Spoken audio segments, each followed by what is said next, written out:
Odgovorit ću ti na prvo pitanje, ali onako najiskrenije šta ja mislim da je posredi u tim trenucima. To su Bog i anđeli čuvari.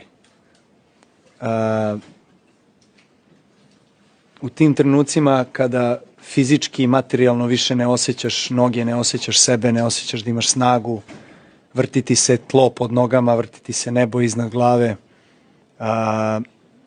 U tim trenucima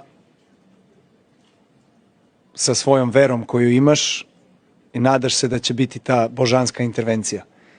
I možda mi nećete verovati ovo što sada pričam, ali mnogo puta u karijeri mi se to desilo.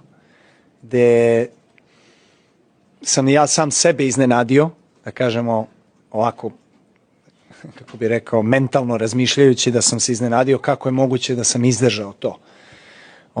Pa moguće je ako veruješ u Boga i veruješ da ima viša sila koja ti pomogne u tim trenucima. Tako da ja to jako ozbiljno shvatam i u to izuzetno verujem. Tako da mislim da je definitivno prisustvo božansko bilo.